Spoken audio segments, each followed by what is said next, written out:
After his devastating vocal cord diagnosis, I said, "You need to get the band back together again soon because we all miss you." Same thing someone said to me when Joe and I were fighting.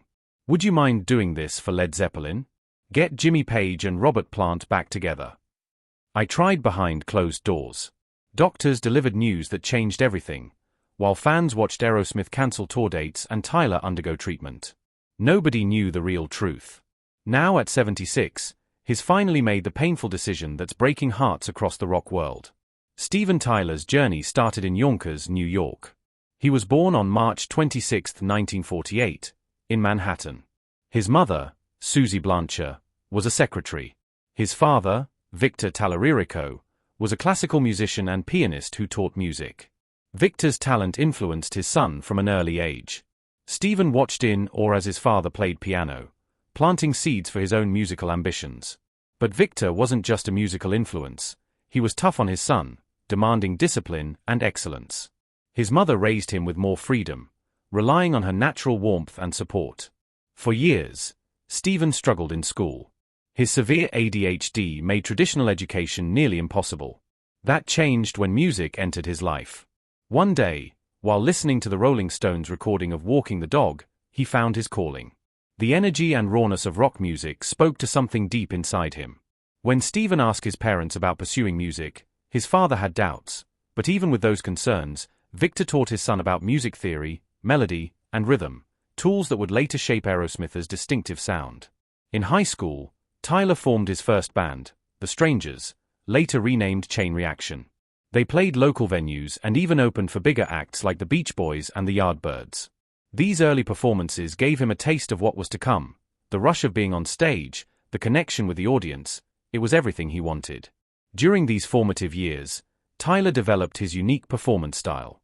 Even then, he wasn't just a singer, he was a showman. He studied the great frontmen of the era, Mick Jagger, Roger Daltrey, and Robert Plant. From each, he borrowed elements while adding his own flair. The scarves that would later become his trademark began as a practical solution. His microphone stand kept slipping, so he tied a scarf around it for grip. Soon, one scarf became many, and a rock icon was born. Although music was his passion, Tyler briefly attended the Leonard Quintano School for Young Professionals in New York. The Performing Arts School gave him formal training in voice, though he would later develop a singing style entirely his own. His teachers recognized his talent but worried about his tendency to push his vocal cords to their limits, a concern that would prove prophetic decades later. But success didn't come immediately. After high school, Tyler bounced between bands trying to find the right fit. None of them felt right. Then in 1970, everything changed. While eating at an ice cream parlor in Sunapee, New Hampshire, he saw a band called the Jam Band perform. Their guitarist, Joe Perry, caught his attention immediately. Tyler was impressed by Perry's raw talent and stage presence. The small resort town of Sunapee seemed an unlikely birthplace for one of America's greatest rock bands. Tyler was there working at a local ice cream shop for the summer. It was a job his parents had arranged, hoping to instill some responsibility in their free-spirited son. Perry was also a seasonal worker, washing dishes at the same establishment. Fate brought them together at precisely the right moment in their lives. What Steven didn't know was that this chance encounter would change rock history. He approached Perry after the show, and they discovered they shared similar musical tastes and ambitions. Along with bassist Tom Hamilton, they formed a new band. Soon after, Joey Kramer joined as drummer, followed by Ray Tabano, later replaced by Brad Whitford as rhythm guitarist. They called themselves Aerosmith, a name that came to Tyler while listening to Harry Nilsson's album Aerial Ballet. On November 6, 1970, they played their first official show at Nipmuc Regional High School in Mendon, Massachusetts. The crowd was small, but their energy was undeniable. They were paid just $50 for the performance, but it wasn't about the money, it was the beginning of something big.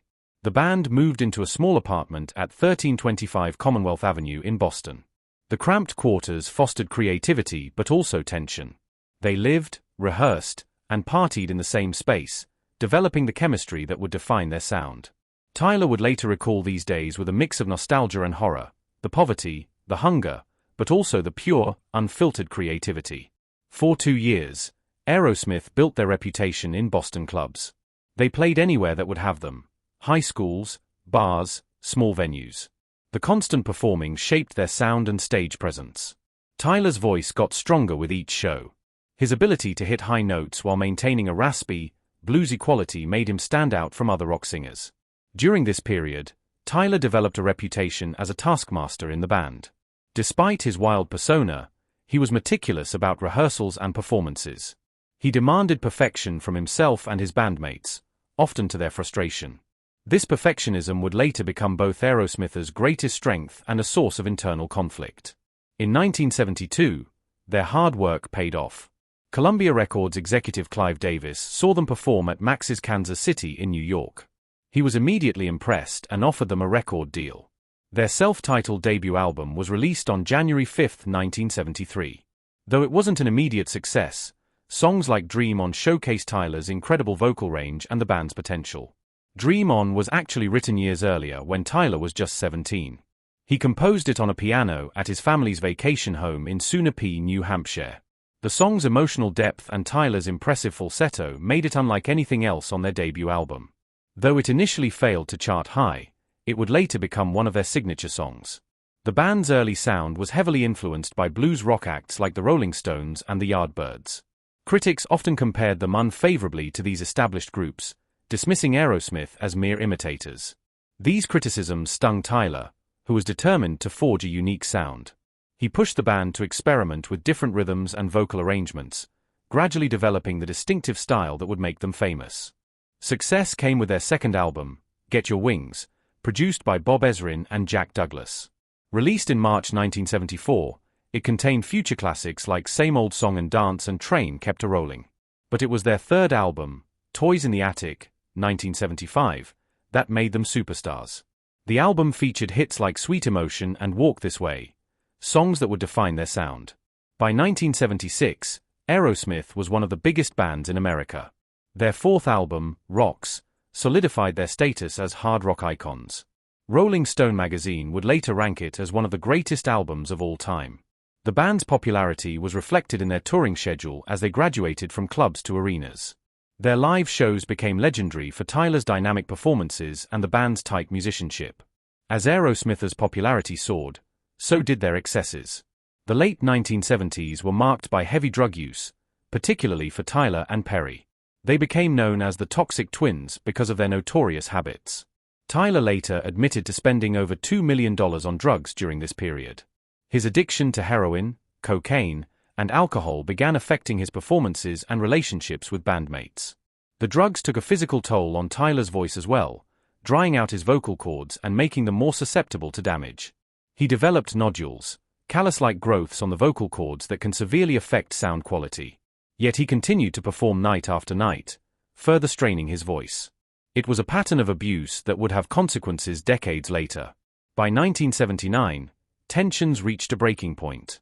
During a show in Cleveland, an argument broke out backstage. Perry's wife threw a glass of milk at Tom Hamilton's wife, and chaos ensued. Soon after, Perry left the band. Brad Whitford followed in 1981. The band continued with replacement musicians, but it wasn't the same. Their commercial success declined sharply. The albums Night in the Ruts, 1979, and Rock in a Hard Place, 1982, failed to match the success of their previous work. Critics were harsh, and fans seemed to lose interest.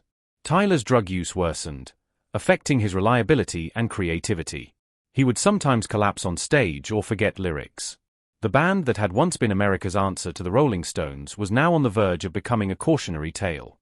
Tyler's personal life was equally chaotic.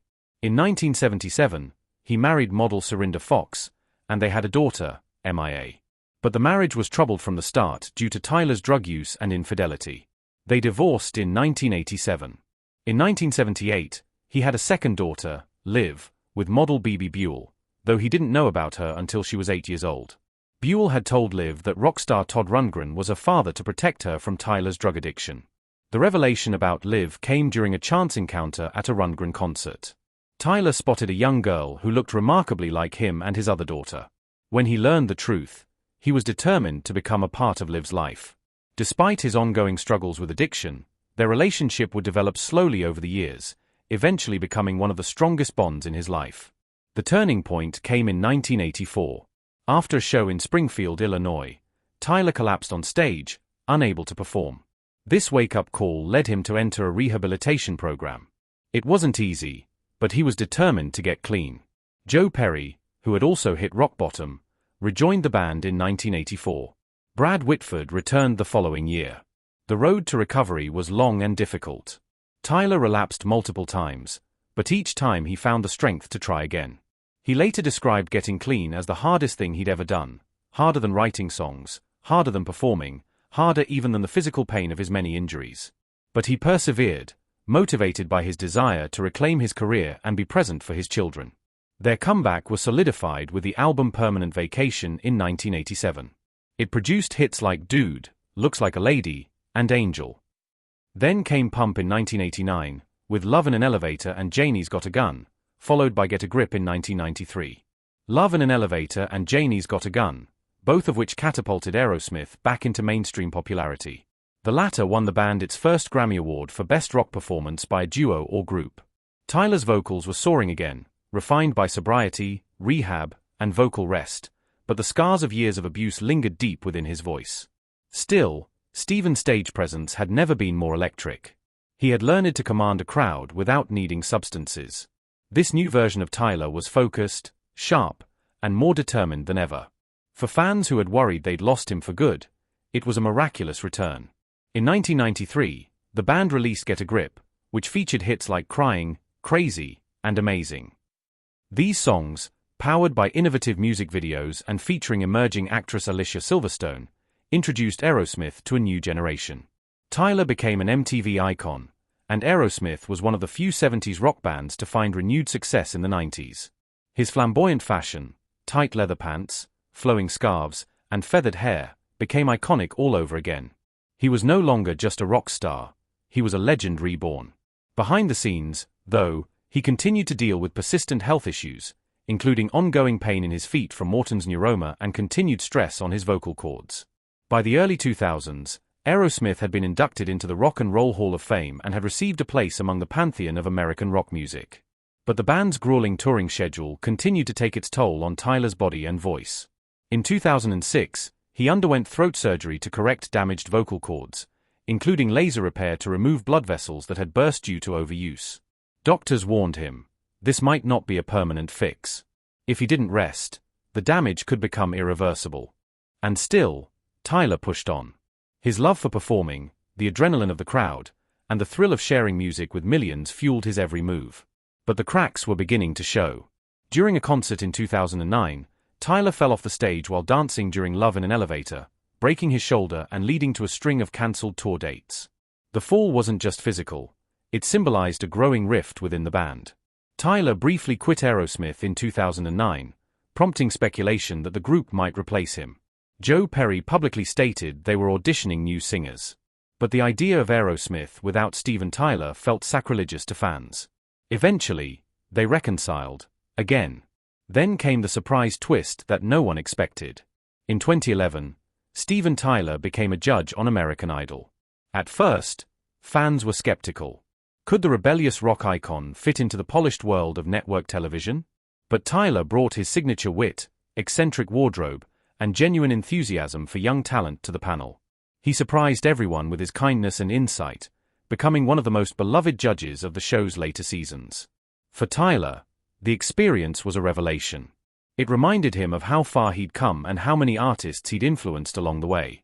It also gave him a new level of mainstream appeal. Moms and teenagers who had never heard of rocks now knew him as the quirky judge with a raspy voice and glittering wardrobe. But even as he smiled for the cameras, Steven was hiding a painful truth. His voice was deteriorating. Years of wear and tear, surgeries, and relentless touring had worn down his once powerful instrument.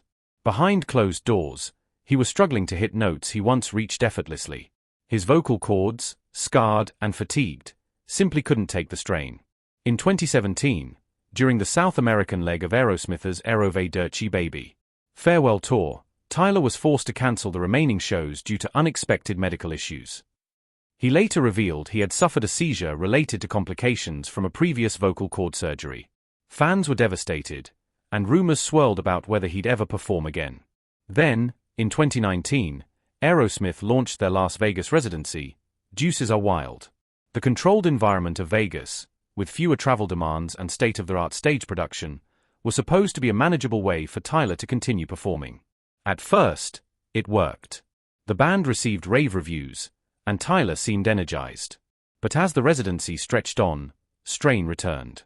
Insiders noted that Tyler often struggled backstage, icing his throat between sets and relying on vocal rest for days before each performance. He was doing everything he could, but the writing was on the wall.